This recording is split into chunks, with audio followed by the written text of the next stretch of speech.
Salam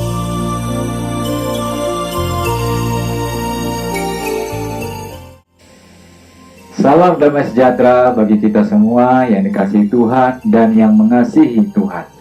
Sungguh kita bersyukur bisa bertemu kembali dalam program Rema, Renungan Hidup Membangun Karakter.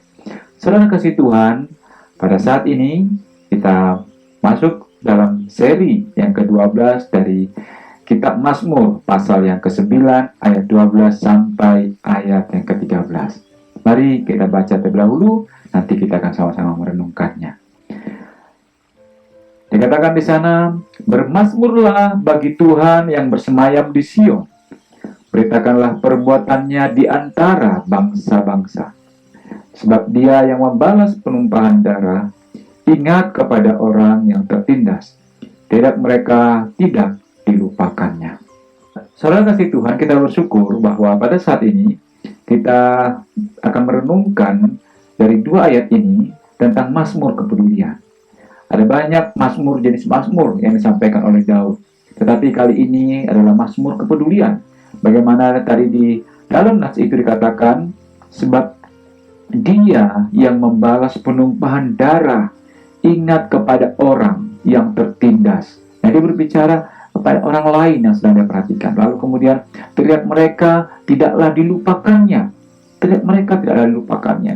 Jadi sedang berbicara bagaimana teriakan daripada orang-orang yang tertindas itu, yang darahnya tertumpah itu, tidaklah dilupakannya, dilupakan oleh Tuhan maksudnya di sini.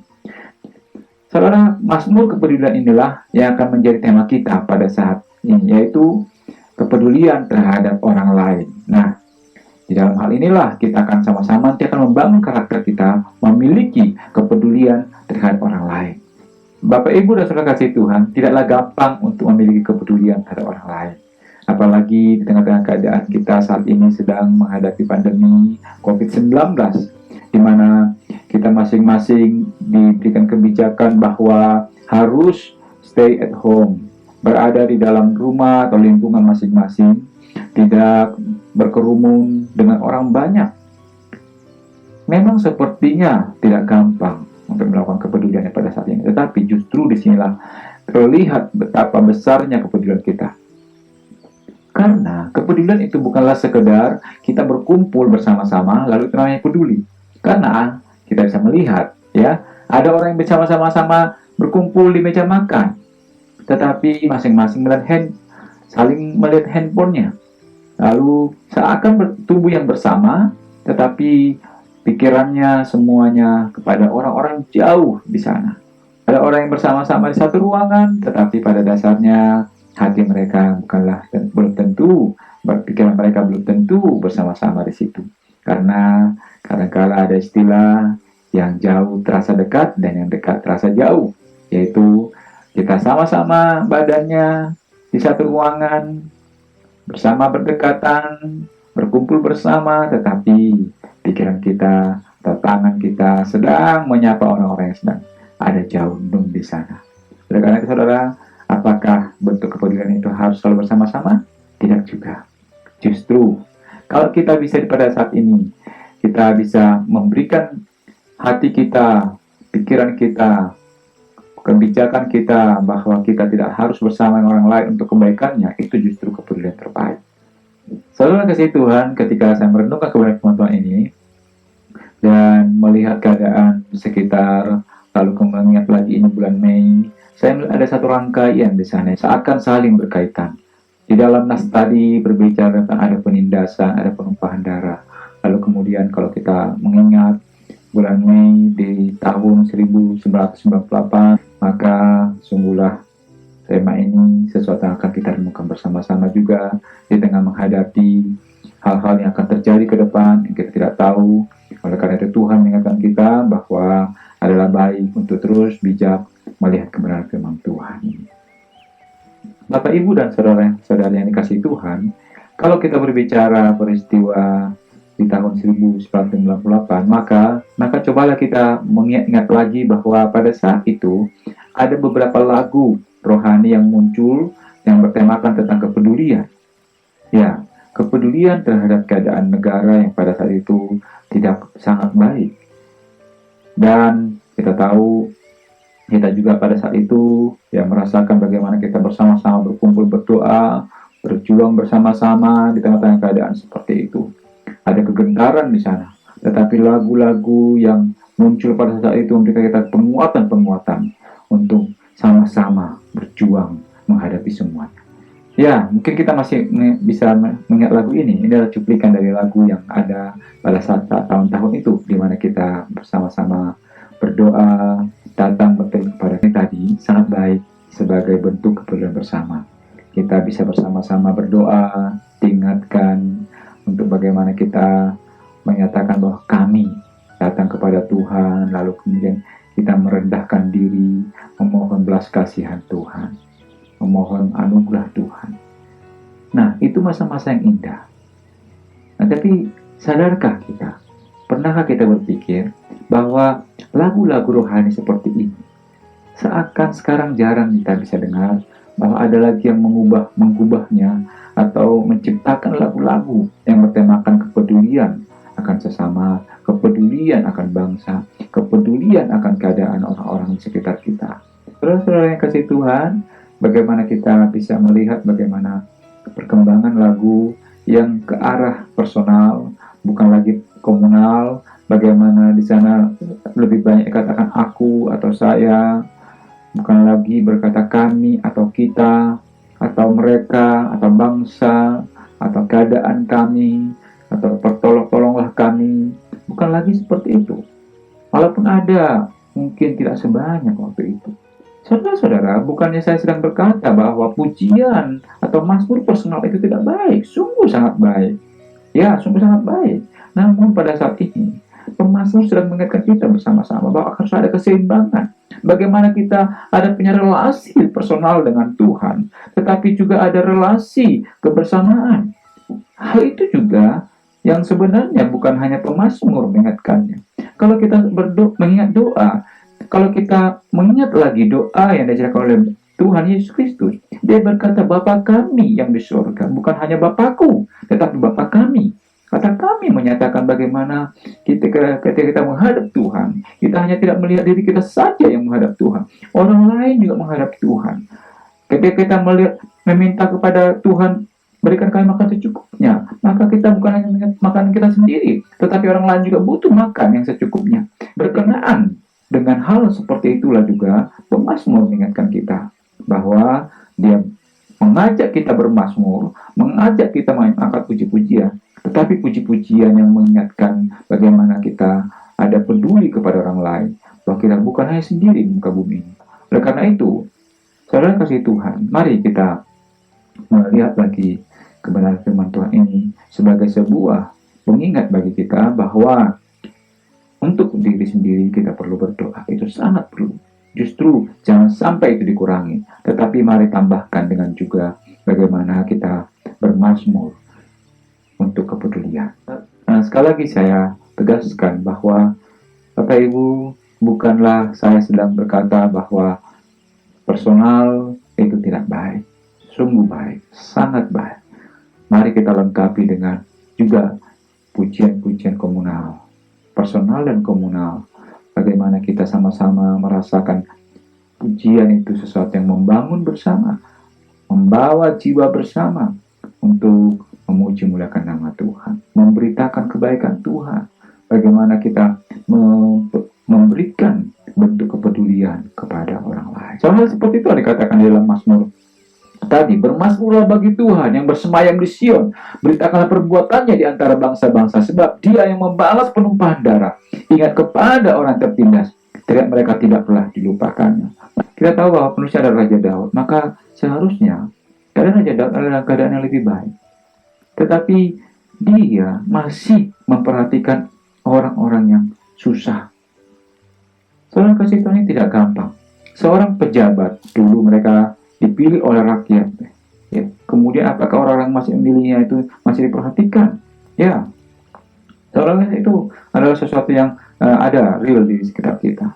Tetapi pemazmur menggambarkan kepada kita bahwa sekalipun dia sudah menjadi seorang raja, ya, dia peduli terhadap orang tertindas. Ya, itu nggak gampang. Kalau kita bisa melihat cerita bagaimana tentang kerajaan, bagaimana rajanya itu hanya sibuk di dalam pemerintahan, dia tidak sampai turun ke bawah untuk melihat bagaimana rakyatnya yang begitu menderitanya. Raja Daud tidak demikian. Dia melihat keadaan itu, dan makanya dia bisa menyatakan, mengajak orang lain bermazmur. Bagaimana ada orang yang diperlakukan tidak adil, darahnya tertumpah tidak adil, dia berkata bahwa Tuhan akan membalasnya. Ya, tema ini selalu dia bawa bahwa Tuhan akan membalasnya. Tuhan akan membalasnya. Padahal sebenarnya Raja Daud punya kuasa untuk melakukannya. Karena dia seorang raja yang punya kuasa, punya kekuatan. Tetapi dia tidak melakukan itu untuk sewenang-wenang. Dia mengetahui bahwa ada raja yang lebih tinggi, ada pemerintah yang lebih tinggi. Dia memang sudah tinggi, tetapi ada yang lebih tinggi daripada dia. Dia sadar itu. Dia tidak menyombongkan dirinya. Dia tidak menganggap bahwa dirinya segala-galanya. Dia tidak lupa diri. Ada langit di atas langit. Saudara kasih Tuhan, pemazmur ini nanti akan kita hubungkan di dalam perjanjian lama. Lalu kemudian kita tarik juga ke perjanjian baru. Di perjanjian lama kita kembali nanti dalam Kejadian 9 ayat 5 sampai 6. Lalu kita tarik sampai ke Wahyu, yaitu di dalam Wahyu 6 ayat 9 sampai ayat yang ke-11. Saudara kasih Tuhan, mari terlebih dahulu kita lihat di Wahyu yang pasal 6 ayat 9 sampai ayat ke-11. Dikatakan di sana, dan ketika anak domba itu membuka meterai yang kelima, aku melihat di bawah mesbah jiwa-jiwa mereka yang telah dibunuh oleh karena firman Allah dan oleh karena kesaksian yang mereka miliki. Dan mereka berseru dengan suara nyaring, katanya, berapa lama lagi, ya penguasa yang kudus dan benar, engkau tidak menghakimi dan tidak membalaskan darah kami kepada mereka yang diam di bumi. Dan kepada mereka masing-masing diberikan sehelai jubah putih.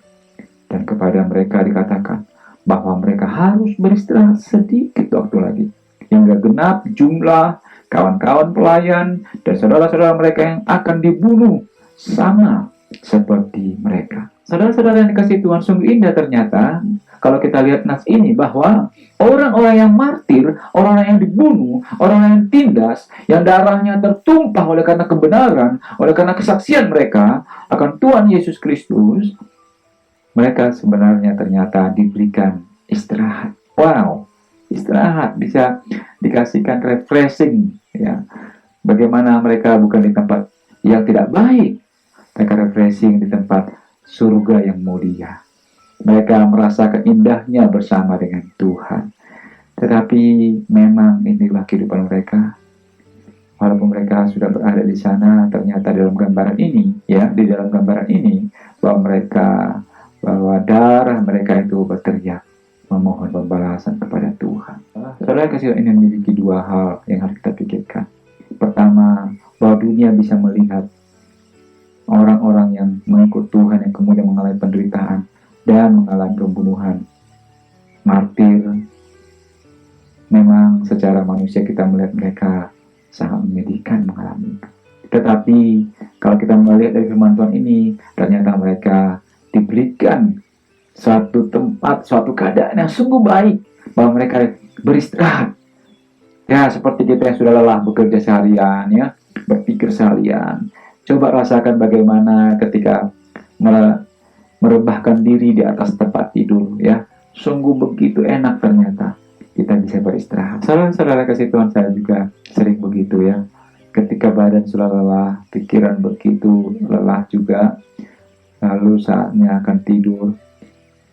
Kesan yang indah pertama kali adalah ketika badan direbahkan. Wah, dan sambil berkata, wah, akhirnya bisa juga rebahan, bisa juga tidur.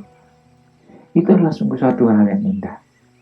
Ya, coba ingat nanti ketika kita mau tidur, lalu coba rebahkan diri dan berkata, tarik nafas, wah, akhirnya bisa tidur. Wah, badanku bisa merasakan enaknya rebahan.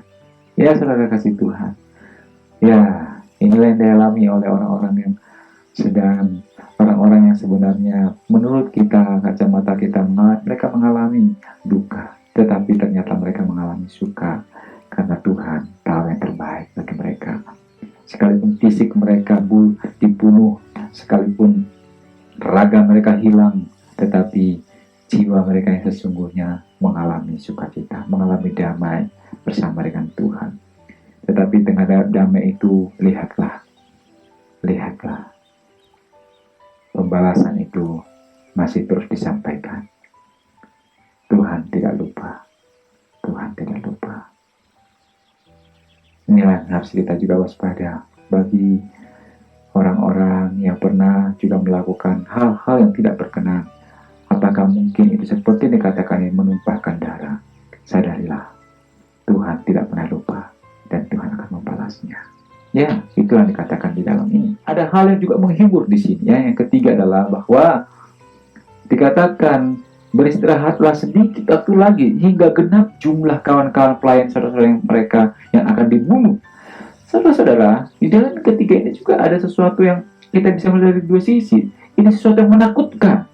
Tetapi ini juga bisa sesuatu yang menghibur, menguatkan kita. Bahwa apa? Ternyata jumlahnya itu sudah ada tetap. Dan tidak bisa melebihi itu. Tidak ada yang punya kuasa untuk melebihkan itu. Atau mengurangi itu. Bahwa di sini ada satu ketentuan. Bahwa Tuhanlah sebenarnya berkuasa. Ya, dari nas ini kita mengerti bahwa Tuhanlah yang berkuasa. Ya, bukan orang yang sedang melakukan penindasan itu, bukan orang yang sedang akan membunuh itu. Kalau bukan Tuhan yang menghendakinya, maka tidak akan bisa sama sekali. Oleh karena itu, bagi kita semuanya, sadarilah bahwa hati kita tetap tenang, ya, siapapun kita. Tidak ada sehelai rambut pun jatuh dari kepala kita kalau bukan Tuhan menghendakinya. Sama halnya juga dengan ini. Tidak ada seorang pun yang akan dijamah, disentuh oleh siapapun, penguasa apapun dia, kalau bukan Tuhan yang menghendakinya. Tidak ada. Tuhan tetap yang mengontrol. Tuhan yang tetap berkuasa, saudara. Inilah hal yang baik bagi kita. Ini yang membuat kita tetap harus damai, tenang. Kita tidak perlu gentar akan dunia ini. Yang perlu kita takuti hanya satu saja, yaitu Tuhan, yang bukan hanya bisa membunuh raga kita, tetapi bisa membunuh jiwa kita. Saudara kasih Tuhan. Inilah yang harus ditakuti. Ya, manusia kita hormati. Iya, tetapi tidak perlu kita takuti. Tuhan yang kita takuti. Demikianlah saudara kasih Tuhan. Karena apa? Karena di sini jelas sekali dikatakan bahwa genap jumlah. Artinya sudah ada ditentukan. Bukan manusia yang berhak. Kuasa apapun dia. Jangan berpikir bahwa dia yang bisa membunuh. Bisa melakukan hal apapun di muka bumi. Tidak. Tetap dikontrol oleh Tuhan. Tidak ada satupun lepas daripada kendalinya. Ingatlah, ini berdampak dua sisi. Bisa menakutkan bagi orang yang melakukan kejahatan, tapi bisa menenangkan bagi kita, orang-orang yang ingin dilakukan kejahatan. Hidup kita ada di tangan Tuhan, bukan di tangan siapa-siapa. Kalau bukan Tuhan, maka tidak ada yang bisa. Apapun itu, kuasa apapun di bumi dan juga di langit, dimanapun tidak ada. Saudara-saudara kasih Tuhan, itulah yang dikatakan di sini. Ya, kemudian saudara kasih Tuhan, ketika kita merenungkan tentang Mazmur kepedulian ini, ada kata-kata di sana tentang darah, penumpahan darah akan dibalaskan oleh Tuhan. Muncul pertanyaan, mengapa tentang darah itu begitu ditekankan? Dan mari kita coba lihat bahwa apa yang dimaksud Tuhan di sini. Saudara, kalau tadi saya katakan bahwa kita akan melihat dari perjanjian lama dan perjanjian baru, maka kita sekarang masuk ke perjanjian lama. Kita tarik lagi ke perjanjian lama. Bagaimana sebenarnya, ya, Tuhan sudah mengingatkan jauh-jauh hari mengenai darah ini. Ya, apa yang dikatakan Tuhan kepada kita? Bahwa dalam Kejadian 9 ayat 6 dikatakan bahwa tetapi mengenai darah kamu, yakni nyawa kamu, aku menuntut balasnya. Dari segala binatang, aku akan menuntutnya. Dan dari setiap manusia, aku akan menuntut nyawa sesama manusia. Siapa yang menumpahkan darah manusia, darahnya akan tertumpah oleh manusia. Sebab Allah membuat manusia itu menurut gambarnya sendiri. Mari perhatikan di sini. Ya, ternyata darah itu, ya, bagi Allah adalah nyawa. Darah itu adalah nyawa. Dan kalau kita melihat lagi di situ dikatakan bahwa di ayat 6 dikatakan, siapa yang menumpahkan darah manusia, darahnya akan tertumpah oleh manusia. Sebab apa? Allah membuat manusia untuk gambarnya sendiri. Artinya, ya, selain darah itu adalah nyawa, maka darah itu adalah sebuah bagian daripada gambar Allah yang diberikan kepada manusia. Oleh karena itu, kalau ada manusia yang dibunuh, ya, yang darahnya tertumpah, maka sebenarnya siapa yang sedang paling dihancurkan di sana adalah Allah sendiri. Karena Allah yang membuat itu ada di dalam manusia. Allah, dan itu adalah bagian daripada gambar Allah. Jadi ketika orang menumpahkan darah, sama dengan menghancurkan gambar Allah itu sendiri. Saudara kasih Tuhan. Oleh karena itulah, sampai-sampai di sini gambarannya bahwa Allah akan menuntut, sekalipun itu binatang sekalipun akan dituntut oleh Allah. Ya, bukankah ini sesuatu yang harus kita pikirkan, bahwa ya di sini sejajar dikatakan penumpah darah manusia itu sama dengan binatang. Karena binatang pun akan dituntut oleh Tuhan, sama dengan manusia juga akan dituntut oleh Tuhan. Saudara kasih Tuhan, kalau ada penumpah-penumpah darah, tidak ada bedanya dengan binatang, dituntut oleh Tuhan. Dan bahkan kelebihannya bahkan lebih mengerikan adalah kalau binatang itu Tuhan langsung yang menuntutnya. Manusia itu tidak tangan Tuhan langsung yang tangan turun, tetapi manusia yang lain akan membunuh dia, akan menumpahkan darahnya dia. Ini yang dikatakan di dalam kebenaran firman Tuhan ini. Ya, inilah yang harus disadari oleh setiap orang, siapapun kita, menumpahkan darah akan ditumpahkan lagi darah kita oleh orang lain, siapapun kita. Saudara kasih Tuhan, ini adalah sebuah peringatan bagi orang-orang yang punya niat-niat jahat, sekalipun orang itu tidak tahu, tetapi Tuhan tahu. Dan pada tersembunyi pun, mungkin pengadilan, kepolisian, hukum tidak bisa menyentuhnya, tetapi Tuhan akan menuntutnya.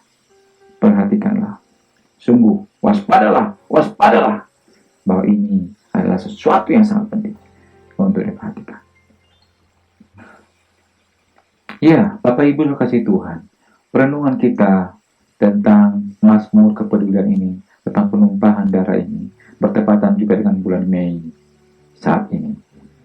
Dimana kalau kita mengingat bulan Mei seperti tahun 1998, ada penumpahan darah di sana.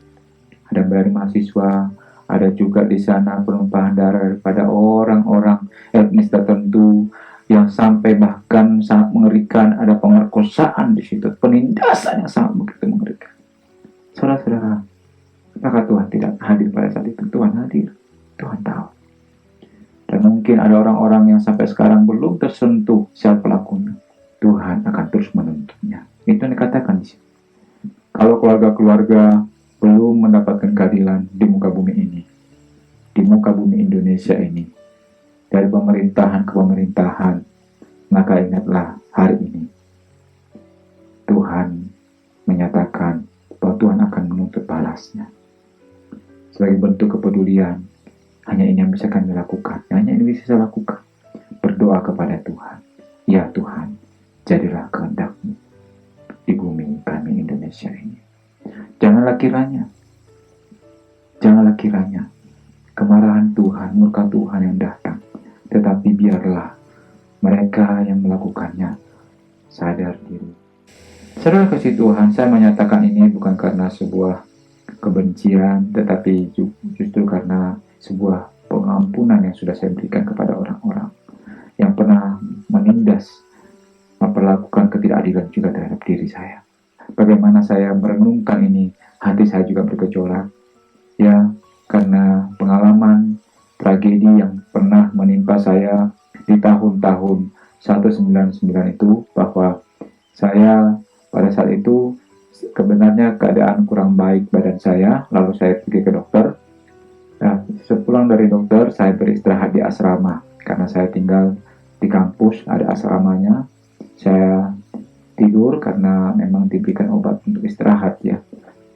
Nah, saya tiba-tiba terbangun, atau lebih tepatnya dipaksa bangun oleh rekan-rekan mahasiswa lainnya. Mereka menyatakan, mari bangun, lari, kita sudah mau dibunuh, ayo lari.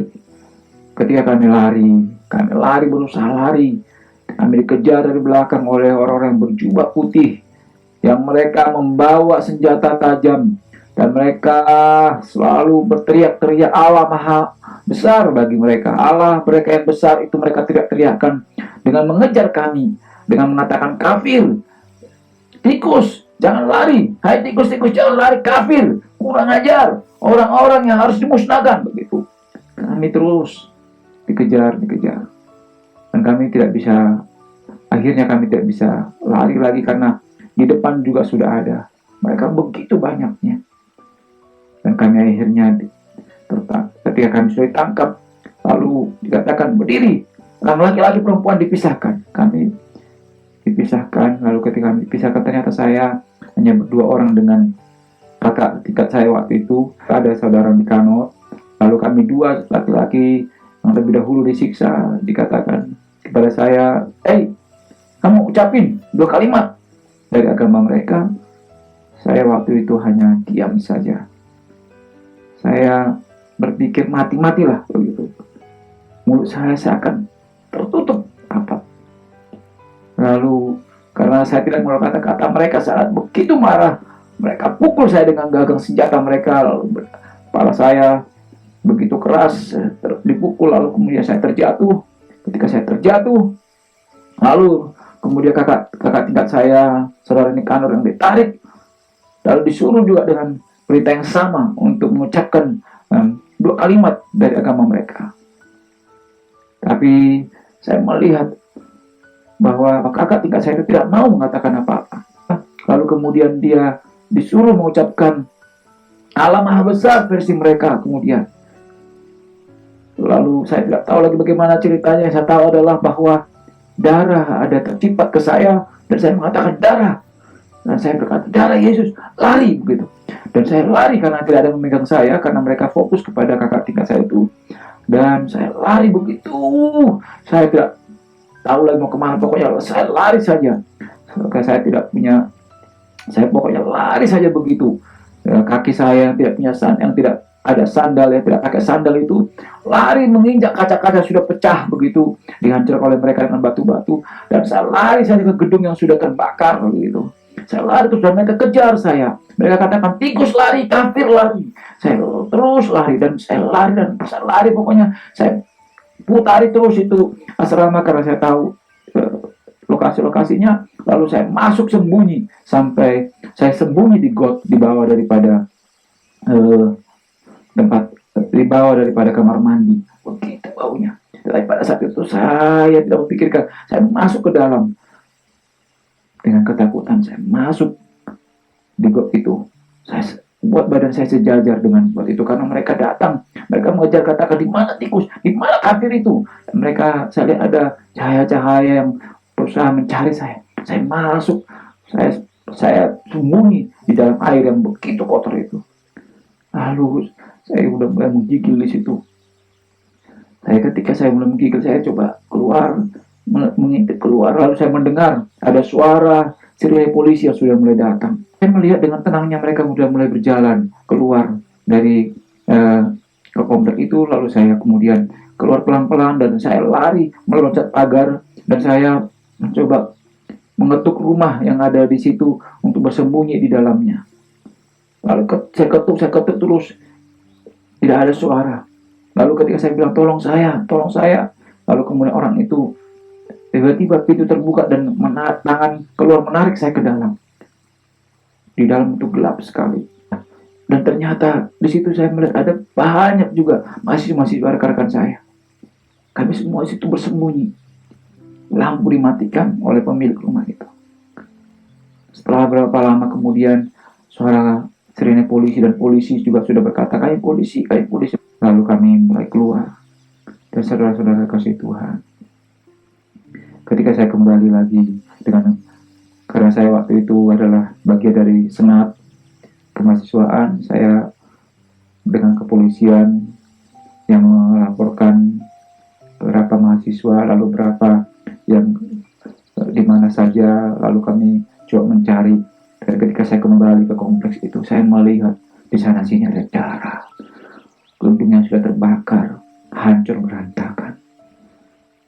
Dan Saya melihat ada tubuh yang tergeletak, dan saya mengetahui ini adalah rekan saya. Lalu kemudian tahu, dan saudara kasih Tuhan, saya coba mencari kabar kakak tingkat saya di kantor itu, dan akhirnya saya temukan, dan saya bersyukur bahwa saya melihat dia dalam keadaan hidup, dan ternyata dia juga ditolong oleh orang ada di sekitar itu. Saudara kasih Tuhan, betapa mengerikan saat ini. Kalau saya mengingat itu lagi, sangat begitu mengerikan. Saudara kasih Tuhan, saya sudah mengampuni mereka. Tuhan sudah mengajarkan saya untuk mengampuni mereka yang telah membuat saya menjadi orang yang trauma dalam hidup. Ya, saya trauma.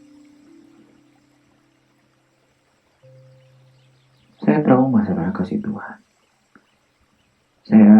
Waktu saya diambil oleh mereka, karena saya harus kuliah dari awal lagi di sekolah yang lain. Lalu di sekolah yang baru itu, saya mengalami mimpi terus menerus. Sehingga kakak tingkat saya berkata, "Kamu kenapa kok mimpi terus? Kamu teriak-teriak." Dan apa yang saya teriakkan, katanya, "Api lari." Ternyata di dalam tidur saya sendiri, saya tahu saya masih terus bermimpi akan memikul akan hal-hal peristiwa itu. Oleh karena itu baru saya sadar kenapa setiap pagi saya waktu itu selalu merasa lelah, keringat begitu. Dan setiap saya melihat orang-orang berpakaian sedemikian, saya sangat dilema sekali. Di satu sisi waktu itu ada kebencian, tetapi di sisi lain saya begitu ketakutan melihat orang-orang seperti itu. Setiap kali saya melihat api dan juga senjata tajam, saya pasti keringat dingin. Saudara kasih Tuhan, betapa tersiksanya saya waktu itu. Tetapi saya bersyukur, saya ditangani saya dikonseling, dan saya harus menceritakan itu. Ternyata saya diminta untuk terus menceritakan peristiwa itu, supaya itu tidak menjadi sesuatu yang saya simpan di dalam pikiran saya. Saya kasih Tuhan, betapa saya diajarkan Tuhan satu hal yang penting, bahwa Tuhan yang menentukan soal mati dan hidup setiap orang.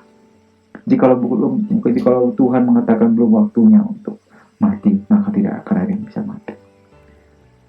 Jikalau memang Tuhan ada memberikan waktunya mati, itu kan berarti duka yang mengerikan, karena justru diberikan Tuhan kesempatan untuk beristirahat, selesai dari semua kesusahan muka bumi.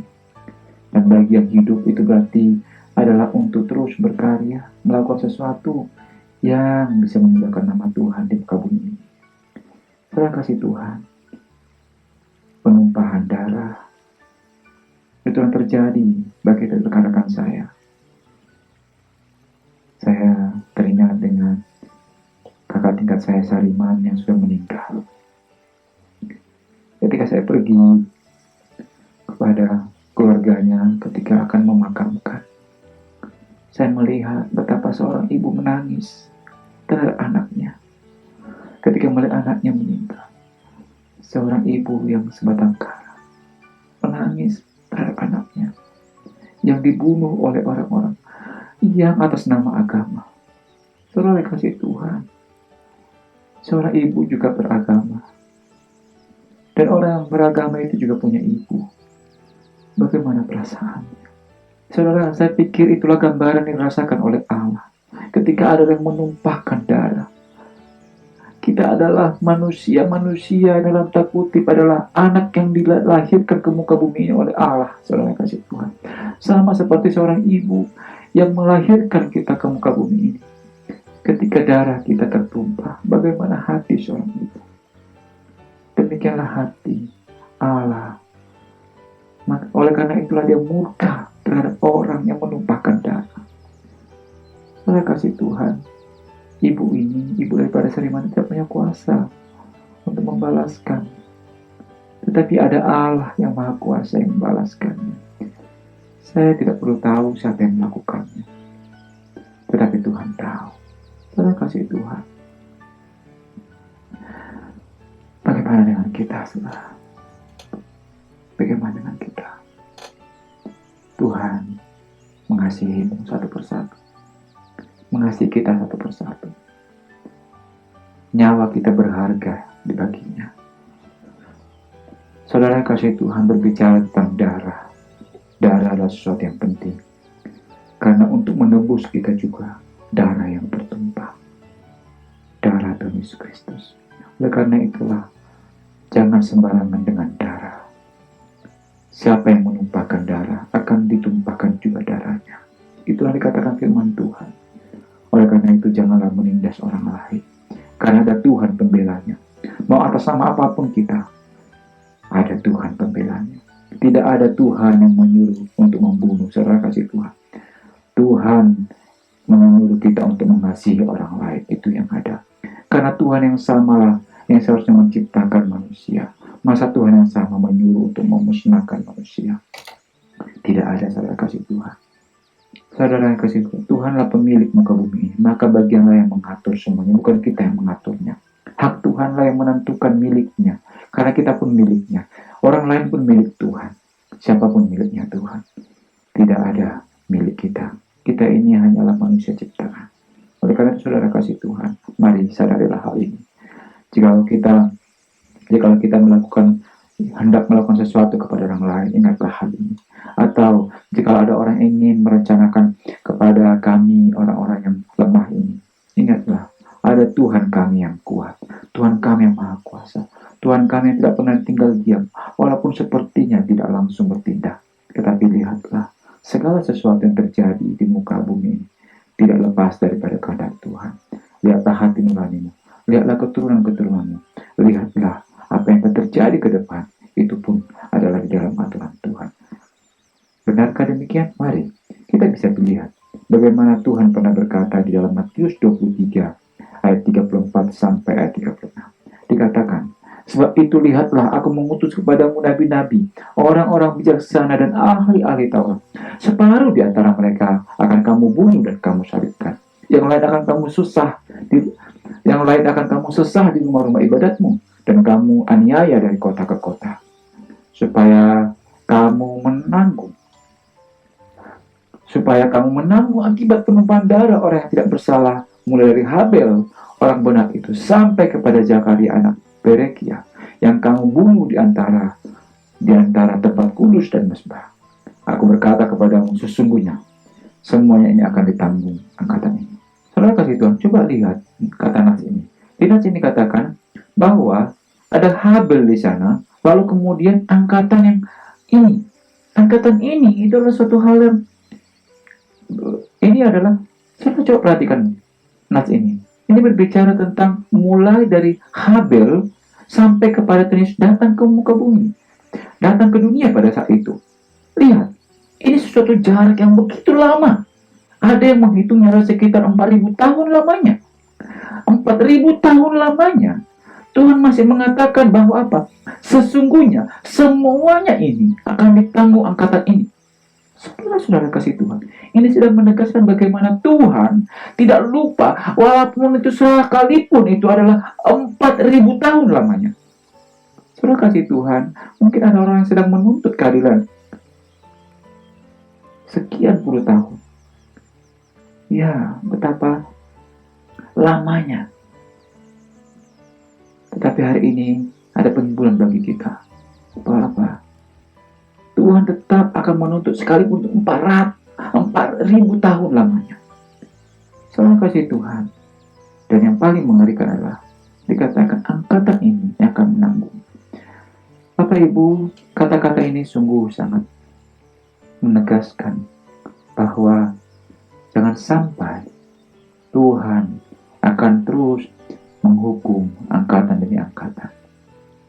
Jikalau permasalahan itu, keadilan terhadap orang-orang yang tertumpah darahnya tidak ditegakkan. Saudara kasih Tuhan, mari, jikalau kita adalah orang pemerintahan, pejabat yang berhubungan dengan penegak keadilan, penegak hukum, maka mari lakukan ini, bahwa kita harus menegakkan keadilan ini. Kalau tidak, maka angkatan-angkatan demi angkatan, bahkan masa zaman kita ini akan terus menerima hukuman daripada Tuhan.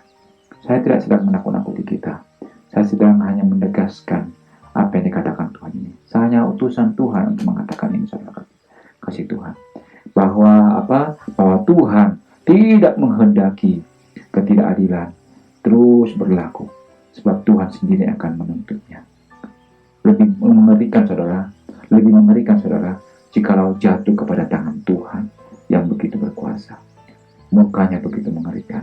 Lebih baik jatuh kepada tangan manusia daripada kepada tangan Tuhan. Bapak Ibu kasih Tuhan, mari kita ingatkan kembali Bapak Ibu kasih Tuhan, mari di akhir perenungan ini kita lihat lagi apa yang Tuhan pesankan kepada kita. Pertama, bahwa kita harus peduli kepada orang lain. Yang kedua, jangan menindas sesama kita. Ya, jangan menindas sesama kita. Yang ketiga, jangan membunuh sesama kita. Kita sama-sama manusia. Yang keempat, Tuhan mengingatkan kita bahwa Tuhan pasti akan selalu ingat dan pasti akan membalaskan, menuntut pembalasannya. Bahkan hewan sekalipun Tuhan akan menuntutnya. Dan kita manusia akan dibunuh, akan ditumpahkan, akan dibalas oleh orang lain. Saudara kasih Tuhan, mari biarlah kita bisa melihat ini juga bagi kita orang yang percaya kepada Tuhan sebagai penguatan bagi kita, sebagai penghiburan bagi kita bahwa Tuhan sungguh-sungguh peduli kepada kita. Sungguh tidak ada yang lepas daripada kontrol Allah, bahwa Tuhan berdaulat sekali, bahwa Tuhan sangat berdaulat dalam hidup kita. Di dalam dunia ini Tuhan juga berdaulat. Siapapun tidak bisa melakukan apapun kalau bukan Tuhan yang sudah menentukannya.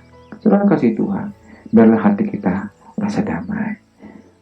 Kita dikuatkan oleh Tuhan, oleh kebenaran firman Tuhan ini, bahwa bahwa kita ada pembela yang agung, Tuhan kita yang agung. Ya, sekalipun kita adalah orang lemah, orang yang tidak punya kekuatan apa-apa, orang yang tidak punya harta, orang yang tidak punya kekuasaan atau jabatan, ada Tuhan yang berkuasa atas kita. Sekalipun kita mungkin saat ini sedang ditindas, lihat, datanglah kepada Tuhan. Datanglah kepada Tuhan. Dan jika engkau sudah melaporkannya kepada penegak hukum dan tidak ditegakkan keadilan, maka lihatlah, Tuhan pun akan menghukum orang-orang yang tidak menegakkan keadilan. Ya, karena itu adalah bentuk penindasan juga. Saudara kasih Tuhan, mari kita bersyukur kepada Tuhan. Sebab Sebab Tuhan peduli kepada kita. Dan marilah kita juga peduli kepada orang lain. Karena itulah yang Tuhan kehendaki bagi kita. Kita tidak ingin juga kita menjadi orang sendirian meneriakkan keadilan di muka bumi ini. Kalau kita bersama-sama, maka kita merasa ada dukungan dari orang lain. Itulah bentuk kepedulian. Itulah arti sebuah kepedulian. Saudara, di akhir ini juga saya mengingat kita untuk melakukan proyek ketaatan. Seperti yang lalu-lalu, proyek ketaatan kita pada kali ini adalah kita mari mencatat pergumulan rekan-rekan kita, lalu kita buat di dalam list doa kita. Hari Senin siapa yang kita doakan, hari Selasa siapa yang kita doakan, hari Rabu siapa yang kita doakan, Kamis, Jumat siapa yang kita doakan, dan seterusnya. Inilah bentuk kepedulian kita yang paling sederhana yang kita bisa lakukan, tetapi yang sungguh sangat berarti bagi orang lain. Apalagi di saat-saat keadaan pandemi COVID-19 seperti ini. Kita mungkin tidak bisa menolong dia secara langsung, tapi melalui doa-doa kita, melalui kata-kata yang bisa kita ucapkan, itu sangat berarti bagi mereka. Kiranya Tuhan